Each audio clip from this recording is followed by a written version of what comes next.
உருளைக்கிழங்கு செல்ல குட்டி வெளியே விளையாட போச்சு. மழை வந்ததும் செல்ல குட்டி நனைஞ்சிடுச்சு. நனைந்ததால் செல்ல குட்டி குளிரெடுத்து அழுதுடுச்சு. அம்மா வந்து கொஞ்சியதும் சிரிச்சிடுச்சு. இடி மின்னல் வந்ததோ உருளைக்கிழங்கு தங்க குட்டி பயத்தால் அழுதுடுச்சு. அப்பா வந்து கொஞ்சியதும் உருளைக்கிழங்கு தங்க குட்டி சிரிச்சிடுச்சு. உருளைக்கிழங்கு செல்ல குட்டி வெளியே விளையாட போச்சு. மழை வந்ததும் செல்ல குட்டி நனைஞ்சிடுச்சு. நனைந்ததால் செல்ல குட்டி குளிரெடுத்து அழுதுடுச்சு. அம்மா வந்து கொஞ்சியதும் சிரிச்சிடுச்சு.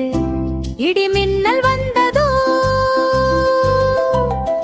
உருளைக்கிழங்கு தங்க குட்டி பயத்தால் அழுதுடுச்சு. அப்பா வந்து கொஞ்சியதும் உருளைக்கிழங்கு தங்க குட்டி சிரிச்சிடுச்சு. Thank you for watching. இந்த வீடியோ உங்களுக்கு பிடிச்சிருந்துச்சுன்னா லைக் பண்ணுங்க, ஷேர் பண்ணுங்க and subscribe பண்ணுங்க.